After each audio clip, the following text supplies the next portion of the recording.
ଆକାଶବାଣୀ।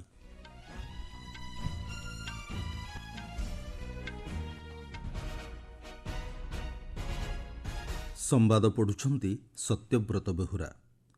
ଭାରତରେ ପ୍ରଥମ ଥର ଲାଗି ଆସନ୍ତା ବର୍ଷ ଆୟୋଜିତ ହେବ ବିଶ୍ୱ ପାରା ଆଥଲେଟିକ୍ସ ଚମ୍ପିଅନସିପ୍। ପରୀକ୍ଷା ପେ ଚର୍ଚ୍ଚାର ଅଷ୍ଟମ ସଂସ୍କରଣ ଲାଗି ପଞ୍ଜୀକରଣ ଆରମ୍ଭ। ଦ୍ୱିପାକ୍ଷିକ ସମ୍ପର୍କ ବୃଦ୍ଧି ନେଇ ଆଜିଠାରୁ ତିନିଦିନିଆ ମରିସସ୍ ଗସ୍ତରେ ଯିବେ ବୈଦେଶିକ ସଚିବ। ୟୁକ୍ରେନ୍ ଯୁଦ୍ଧ ଶେଷ କରିବା ଲାଗି ବୁଝାମଣା ନିମନ୍ତେ ପ୍ରସ୍ତୁତ ଥିବା କହିଛନ୍ତି ରୁଷ ରାଷ୍ଟ୍ରପତି। ଏବଂ ନାଇଜେରିଆର ଏକ ବିଦ୍ୟାଳୟରେ ଦଳାଚକଟାରେ 35 ଜଣ ପିଲାଙ୍କ ମୃତ୍ୟୁ। ନୂଆଦିଲ୍ଲୀର ଜବାହରଲାଲ ନେହେରୁ ଷ୍ଟାଡିୟମରେ 2025 ବିଶ୍ୱ ପାରା ଆଥଲେଟିକ୍ସ ଚମ୍ପିଅନସିପ୍ ଆୟୋଜିତ ହେବ। ଭାରତରେ ପ୍ରଥମ ଥର ଏହି ପ୍ରତିଯୋଗିତା ଆୟୋଜନ କରାଯିବା ନେଇ ବିଶ୍ୱ ପାରା ଆଥଲେଟିକ୍ସ ଘୋଷଣା କରିଛି।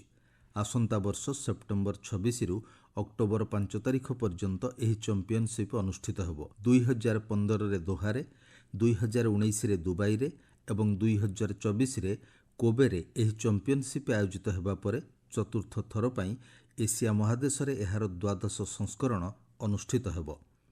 ଏହାଛଡ଼ା ଆସନ୍ତା ବର୍ଷ ପ୍ରଥମ ଥର ପାଇଁ ନୂଆଦିଲ୍ଲୀର ଜବାହରଲାଲ ନେହେରୁ ଷ୍ଟାଡିୟମରେ ମାର୍ଚ୍ଚ 11ରୁ 13 ତାରିଖ ପର୍ଯ୍ୟନ୍ତ ବିଶ୍ୱ ପାରା ଆଥଲେଟିକ୍ସର ଗ୍ରାଣ୍ଡ ପ୍ରିକ୍ସ ଅନୁଷ୍ଠିତ ହେବ। ପରୀକ୍ଷା ପେ ଚର୍ଚ୍ଚାର ଅଷ୍ଟମ ସଂସ୍କରଣ ଆସନ୍ତା ମାସରେ ଅନୁଷ୍ଠିତ ହେବ।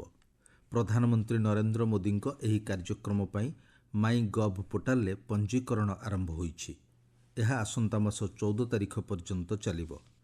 ପରୀକ୍ଷା ଚାପ ହ୍ରାସ କରିବା ସହ ଛାତ୍ରଛାତ୍ରୀ, ଶିକ୍ଷକ ଓ ଅଭିଭାବକମାନଙ୍କୁ ଜୀବନକୁ ଉତ୍ସବ ଭାବେ ପାଳନ କରିବା ଲାଗି ଉତ୍ସାହିତ କରିବା ନିମନ୍ତେ ଏହି କାର୍ଯ୍ୟକ୍ରମର ପରିକଳ୍ପନା କରାଯାଇଛି।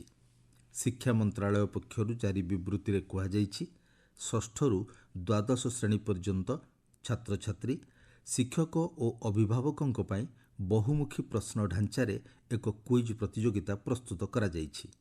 ପଞ୍ଜୀକରଣ ସମୟରେ ଛାତ୍ରଛାତ୍ରୀମାନେ ନିଜ ପସନ୍ଦର ପ୍ରଶ୍ନ ଚୟନ କରିପାରିବେ। ଏଥିରେ ପରୀକ୍ଷା ଚାପ, କ୍ୟାରିୟର, ଭବିଷ୍ୟତ ଇଚ୍ଛା ଓ ସାଧାରଣ ଜୀବନ ବିଷୟରେ ପ୍ରଶ୍ନ ରହିଛି। ସଂସଦ ଭବନ ପରିସରରେ ଗତକାଲି ଘଟିଥିବା ଘଟଣା ପରେ ଲୋକସଭା ବାଚସ୍ପତି ଓମ୍ ବିର୍ଲା ନିର୍ଦ୍ଦେଶାବଳୀ ଜାରି କରିଛନ୍ତି। ସୂଚନା ଅନୁଯାୟୀ ସଂସଦ ଭବନର କୌଣସି ପ୍ରବେଶ ଦ୍ୱାରରେ ରାଜନୈତିକ ଦଳ, ସାଂସଦ କିମ୍ବା ସାଂସଦ ଗୋଷ୍ଠୀ ଧାରଣା କିମ୍ବା ପ୍ରଦର୍ଶନ କରିପାରିବେ ନାହିଁ। ଗତକାଲି କଂଗ୍ରେସ ଓ ବିଜେପି ସାଂସଦମାନେ ସଂସଦ ଭବନର ଏକ ପ୍ରବେଶ ଦ୍ୱାରରେ ପରସ୍ପର ମଧ୍ୟରେ ଧସ୍ତାଧସ୍ତି ହେବାରୁ 2 ଜଣ ସାଂସଦ ଆହତ ହୋଇଥିଲେ। ଉଭୟ ସାଂସଦଙ୍କୁ ଡାକ୍ତରଖାନାରେ ଭର୍ତ୍ତି କରାଯାଇଥିଲା। ବିଜେପି ପକ୍ଷରୁ ଅଭିଯୋଗ ପରେ ଦିଲ୍ଲୀ ପୋଲିସ କଂଗ୍ରେସ ନେତା ରାହୁଲ ଗାନ୍ଧୀଙ୍କ ବିରୋଧରେ ଏତଲା ଦାୟର କରିଛି। ଦିଲ୍ଲୀ ପୋଲିସ ପକ୍ଷରୁ କୁହାଯାଇଛି, ଭାରତୀୟ ନ୍ୟାୟ ସଂହିତାର ଧାରା 109କୁ ହଟାଇ ଦିଆଯାଇଥିବା ବେଳେ ଅଭିଯୋଗ ପତ୍ରରେ ଥିବା ଅନ୍ୟ ସମସ୍ତ ଧାରା କାଏମ ରହିଛି। ବିଜେପି ସାଂସଦ ଅନୁରାଗ ସିଂ ଠାକୁର, ବାଂଶୁରୀ ସ୍ୱରାଜ ଏବଂ ହେମାଙ୍ଗ ଯୋଶୀ ରାହୁଲ ଗାନ୍ଧୀଙ୍କ ବିରୋଧରେ ପାର୍ଲାମେଣ୍ଟ ଷ୍ଟ୍ରିଟ୍ ଥାନାରେ ଗତକାଲି ଧାରା 109 ହତ୍ୟା ଉଦ୍ୟମ, ଧାରା 115 ସ୍ୱେଚ୍ଛାକୃତ ଭାବେ ଆଘାତ ଦେବା ଏବଂ ଧାରା 117, 125, 131 ଓ 351ରେ ଏତଲା ଦାୟର କରିଥିଲେ। ପ୍ରଧାନମନ୍ତ୍ରୀ ନରେନ୍ଦ୍ର ମୋଦି ନୂଆଦିଲ୍ଲୀ ସ୍ଥିତ କେନ୍ଦ୍ରମନ୍ତ୍ରୀ ଜର୍ଜ କୁରିଆନଙ୍କ ବାସଭବନରେ ଗତକାଲି ଖ୍ରୀଷ୍ଟମାସ ଉତ୍ସବରେ ଯୋଗ ଦେଇଥିଲେ। ଏହି ଅବସରରେ ଶ୍ରୀ ମୋଦି ଖ୍ରୀଷ୍ଟିଆନ ସମ୍ପ୍ରଦାୟର ବିଶିଷ୍ଟ ବ୍ୟକ୍ତିମାନଙ୍କ ସହ ଆଲୋଚନା କରିଥିଲେ। ବୈଦେଶିକ ସଚିବ ବିକ୍ରମ ମିଶ୍ରି ଆଜିଠାରୁ ତିନିଦିନିଆ ମରିସସ୍ ଗସ୍ତରେ ଯିବେ। ମରିସସ୍ରେ ପ୍ରଧାନମନ୍ତ୍ରୀ ନବୀନ ଚନ୍ଦ୍ର ରାମଗୁଲାମଙ୍କ ନେତୃତ୍ୱରେ ନୂତନ ସରକାର ଗଠନ ପରେ ଏହା ହେଉଛି ଦୁଇ ଦେଶ ମଧ୍ୟରେ ପ୍ରଥମ ଉଚ୍ଚସ୍ତରୀୟ ଅଧିକାରୀଙ୍କ ଗସ୍ତ। ବିଭିନ୍ନ ଦ୍ୱିପାକ୍ଷିକ ପ୍ରସଙ୍ଗ ନେଇ ଆଲୋଚନା ପାଇଁ ଶ୍ରୀ ମିଶ୍ରି ମରିସସ୍ ଗସ୍ତରେ ଯାଉଛନ୍ତି। ଦୁଇ ଦେଶ ମଧ୍ୟରେ ନିୟମିତ ଉଚ୍ଚସ୍ତରୀୟ ଆଲୋଚନାର ଏହା ହେଉଛି ଏକ କ୍ରମାଗତ ଧାରା। ଭିଜନ ସାଗର, ଆଫ୍ରିକା ପ୍ରମୁଖ ନୀତି ଏବଂ ଦକ୍ଷିଣ ବିଶ୍ୱ ପ୍ରତି ପ୍ରତିବଦ୍ଧତା ଆଧାରରେ ମରିସସ୍ ସହିତ ସମ୍ପର୍କକୁ ଭାରତ ଦେଉଥିବା ପ୍ରାଥମିକତାର ଏହା ପ୍ରତିଫଳନ। ଦୁଇ ଦେଶ ମଧ୍ୟରେ ବହୁ ପୁରାତନ ସାଂସ୍କୃତିକ ପରମ୍ପରା ଏବଂ ବିଭିନ୍ନ କ୍ଷେତ୍ରରେ ଦୃଢ଼ ସମ୍ପର୍କ ରହିଆସିଛି। ଶ୍ରୀ ମିଶ୍ରିଙ୍କର ଏହି ଗସ୍ତ ଦ୍ୱିପାକ୍ଷିକ ସମ୍ପର୍କକୁ ଅଧିକ ସୁଦୃଢ଼ କରିବ ବୋଲି ଆଶା କରାଯାଉଛି। ଆପଣମାନେ ସମ୍ବାଦ ଶୁଣୁଛନ୍ତି ଆକାଶବାଣୀରୁ। ରୁଷ ରାଷ୍ଟ୍ରପତି ଭ୍ଲାଦିମିର ପୁତିନ କହିଛନ୍ତି ୟୁକ୍ରେନ ଯୁଦ୍ଧ ଶେଷ କରିବା ଲାଗି ଆମେରିକାର ନବନିର୍ବାଚିତ ରାଷ୍ଟ୍ରପତି ଡୋନାଲ୍ଡ ଟ୍ରମ୍ପଙ୍କ ସହ ସମ୍ଭାବିତ ଆଲୋଚନା ସମୟରେ ବୁଝାମଣା ପାଇଁ ସେ ପ୍ରସ୍ତୁତ ଅଛନ୍ତି। ଗଣମାଧ୍ୟମ ସହ ଆଲୋଚନା ସମୟରେ ଶ୍ରୀ ପୁତିନ କହିଛନ୍ତି ୟୁକ୍ରେନ ସହ କଥାବାର୍ତ୍ତା ପାଇଁ ସେ କୌଣସି ସର୍ତ୍ତ ରଖିନାହାନ୍ତି ଏବଂ ୟୁକ୍ରେନ ରାଷ୍ଟ୍ରପତି ଭଲଦିମିର ଜେଲେନ୍ସ୍କିଙ୍କ ସହ କଥାବାର୍ତ୍ତା ପାଇଁ ପ୍ରସ୍ତୁତ ଅଛନ୍ତି। ସେ କହିଛନ୍ତି ରୁଷ ଦ୍ୱାରା ମାନ୍ୟତାପ୍ରାପ୍ତ ୟୁକ୍ରେନ ସଂସଦର ବୈଧ ଅଧିକାରୀମାନଙ୍କ ସମ୍ମତି ମିଳିବା ପରେ ସେ ବୁଝାମଣା କରିବେ।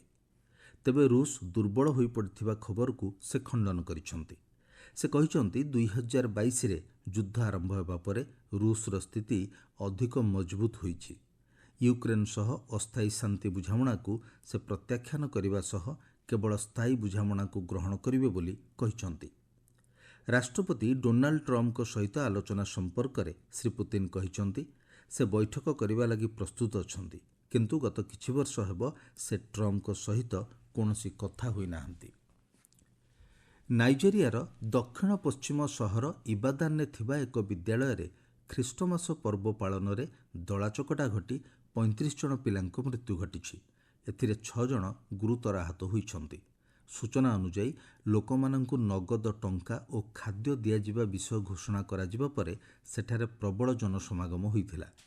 କାର୍ଯ୍ୟକ୍ରମ ସ୍ଥଳୀରେ ପ୍ରାୟ 5,000 ପିଲା ଏକତ୍ରିତ ହୋଇଥିଲେ ଏବଂ ଆୟୋଜକଙ୍କ ପକ୍ଷରୁ କାର୍ଯ୍ୟକ୍ରମ ଆରମ୍ଭ କରିବା ମାତ୍ରେ ବିଶୃଙ୍ଖଳା ସୃଷ୍ଟି ହୋଇଥିଲା। ଏହି ଘଟଣାରେ ବାସରୁନ୍ ଇସଲାମିକ୍ ହାଇସ୍କୁଲରେ ଅନୁଷ୍ଠିତ କାର୍ଯ୍ୟକ୍ରମର ମୁଖ୍ୟ ଆୟୋଜକ ଏବଂ ପ୍ରାୟୋଜକଙ୍କ ସମେତ 80 ଜଣଙ୍କୁ ଗିରଫ କରାଯାଇଛି। ୱିଙ୍ଗସ୍ ଫାଉଣ୍ଡେସନ ଏବଂ ଆଗିଡିଗ୍ବୋ FM ରେଡିଓ ପକ୍ଷରୁ ଏହି କାର୍ଯ୍ୟକ୍ରମର ଆୟୋଜନ କରାଯାଇଥିଲା। ସେଠାକାର ରାଷ୍ଟ୍ରପତି ବୋଲା ଟିନୁବୁ ଶୋକସନ୍ତପ୍ତ ପରିବାରବର୍ଗଙ୍କୁ ସମବେଦନା ଜଣାଇବା ସହ ଘଟଣାର ଉଚ୍ଚସ୍ତରୀୟ ତଦନ୍ତ ନିର୍ଦ୍ଦେଶ ଦେଇଛନ୍ତି। ରୁଷ ଏବଂ ୟୁକ୍ରେନ ୟୁରୋପ ପାଇଁ ଏକ ଗୁରୁତ୍ୱପୂର୍ଣ୍ଣ ଗ୍ୟାସ୍ ପରିବହନ ଚୁକ୍ତିର ନବୀକରଣ କରିବେ ନାହିଁ ବୋଲି ଜଣାପଡ଼ିଛି। ଉଭୟ ରାଷ୍ଟ୍ର ଏହି ଚୁକ୍ତିକୁ ପ୍ରତ୍ୟାଖ୍ୟାନ କରିଛନ୍ତି। ରୁଷ ରାଷ୍ଟ୍ରପତି ଭ୍ଲାଦିମିର ପୁତିନ କହିଛନ୍ତି ୟୁକ୍ରେନରେ ରୁଷୀୟ ଗ୍ୟାସ୍ ପରିବହନ ପାଇଁ ହୋଇଥିବା 5 ବର୍ଷିଆ ଚୁକ୍ତି ଚଳିତ ମାସରେ ଶେଷ ହୋଇଯିବା ପରେ ଏହାକୁ ନବୀକରଣ ନ କରିବା ପାଇଁ କିଭ୍ କହିଛି। ୟୁକ୍ରେନ ରାଷ୍ଟ୍ରପତି କହିଛନ୍ତି ତାଙ୍କ ଦେଶ ରୁଷୀୟ ଗ୍ୟାସ୍ ପରିବହନ କରିବ ନାହିଁ। ଏହା ପୂର୍ବରୁ ୟୁରୋପୀୟ ସଂଘର ନେତାମାନେ ରାଷ୍ଟ୍ରପତି ଜେଲେନ୍ସ୍କିଙ୍କ ସହ ସାକ୍ଷାତ କରିଥିଲେ, ଯେଉଁଥିରେ ଗ୍ୟାସ୍ ପରିବହନ ବିଷୟ ଆଲୋଚନା ହେବାର ଥିଲା। 60 ବର୍ଷରୁ ଅଧିକ ବରିଷ୍ଠ କଳାକାରଙ୍କ ପାଇଁ ସଂସ୍କୃତି ମନ୍ତ୍ରାଳୟ ଏକ ଆର୍ଥିକ ସହାୟତା ଯୋଜନା ଆରମ୍ଭ କରିଛି। ରାଜ୍ୟସଭାରେ ଏ ସଂକ୍ରାନ୍ତ ଏକ ପ୍ରଶ୍ନର ଲିଖିତ ଉତ୍ତରରେ ସଂସ୍କୃତି ଏବଂ ପର୍ଯ୍ୟଟନ ମନ୍ତ୍ରୀ ଗଜେନ୍ଦ୍ର ସିଂ ଶେଖାୱତ କହିଛନ୍ତି ବାର୍ଷିକ 72,000 ଟଙ୍କା ପର୍ଯ୍ୟନ୍ତ ଆୟ କରୁଥିବା 60 ବର୍ଷରୁ ଅଧିକ କଳାକାରଙ୍କୁ ଏହି ଯୋଜନାରେ ସାମିଲ କରାଯିବ। ମହିଳା ଟି20 କ୍ରିକେଟର ଅନ୍ତିମ ମ୍ୟାଚ୍ରେ ଭାରତ ୱେଷ୍ଟଇଣ୍ଡିଜକୁ ପରାସ୍ତ କରି 2-1ରେ ସିରିଜ୍ ବିଜୟୀ ହୋଇଛି। ଗତ ସନ୍ଧ୍ୟାରେ ନବୀ ମୁମ୍ବାଇର ଡି.ୱାଇ. ପାଟିଲ ଷ୍ଟାଡିୟମରେ ଅନୁଷ୍ଠିତ ମ୍ୟାଚ୍ରେ ଭାରତ 60 ରନ୍ରେ ୱେଷ୍ଟଇଣ୍ଡିଜକୁ ପରାସ୍ତ କରିଛି। ପ୍ରଥମେ ବ୍ୟାଟିଂ କରି ଭାରତ ନିର୍ଦ୍ଧାରିତ 20 ଓଭରରେ 4 ୱିକେଟ୍ ହରାଇ ଟି20ରେ ନିଜର ସର୍ବୋଚ୍ଚ ସ୍କୋର 217 ରନ୍ କରିଥିଲା। ସ୍ମୃତି ମନ୍ଧାନା ସର୍ବାଧିକ 47ଟି ବଲ୍ରୁ 77 ରନ୍ କରିଥିବା ବେଳେ ରିଚା ଘୋଷ 21ଟି ବଲ୍ରେ 54 ରନ୍ କରିଥିଲେ। ମହିଳା ଟି20ରେ ଦ୍ରୁତତମ ଅର୍ଦ୍ଧଶତକ ହାସଲ କରିଥିବା ରିଚା ଘୋଷ 18ଟି ବଲ୍ରେ 50 ରନ୍ କରି ବିଶ୍ୱ ରେକର୍ଡ କରିଛନ୍ତି। ଏହାର ଜବାବରେ ୱେଷ୍ଟଇଣ୍ଡିଜ 20 ଓଭରରେ 9 ୱିକେଟ୍ ହରାଇ 157 ରନ୍ କରିବାକୁ ସକ୍ଷମ ହୋଇଥିଲା। ଭାରତ ପକ୍ଷରୁ ରାଧା ଯାଦବ 4ଟି ୱିକେଟ୍ ନେଇଥିଲେ। ମୁଖ୍ୟ ସମ୍ବାଦ ପୁଣିଥରେ। ଭାରତରେ ପ୍ରଥମ ଥର ଲାଗି ଆସନ୍ତା ବର୍ଷ ଆୟୋଜିତ ହେବ ବିଶ୍ୱ ପାରା ଆଥଲେଟିକ୍ସ ଚାମ୍ପିୟନସିପ୍। ପରୀକ୍ଷା ପେ ଚର୍ଚ୍ଚାର 8ମ ସଂସ୍କରଣ ଲାଗି ପଞ୍ଜୀକରଣ ଆରମ୍ଭ। ଦ୍ୱିପାକ୍ଷିକ ସମ୍ପର୍କ ବୃଦ୍ଧି ନେଇ ଆଜିଠାରୁ 3 ଦିନିଆ ମରିସସ୍ ଗସ୍ତରେ ଯିବେ ବୈଦେଶିକ ସଚିବ। ୟୁକ୍ରେନ ଯୁଦ୍ଧ ଶେଷ କରିବା ଲାଗି ବୁଝାମଣା ନିମନ୍ତେ ପ୍ରସ୍ତୁତ ଥିବା କହିଛନ୍ତି ରୁଷ ରାଷ୍ଟ୍ରପତି। ଏବଂ ନାଇଜେରିଆର ଏକ ବିଦ୍ୟାଳୟରେ ଦଳାଚକଟା ଘଟି 35 ଜଣ ପିଲାଙ୍କ ମୃତ୍ୟୁ। ସମ୍ବାଦ ଶେଷ ହେଲା। ଅଧିକ ସମ୍ବାଦ ପାଇଁ ଆପଣମାନେ newsonair.gov.in ୱେବସାଇଟ୍ ଏବଂ ନ୍ୟୁଜ୍ ଅନ୍ ଏଆଇଆର୍ ଆପ୍ରେ ଲଗ୍ଇନ୍ କରିପାରିବେ।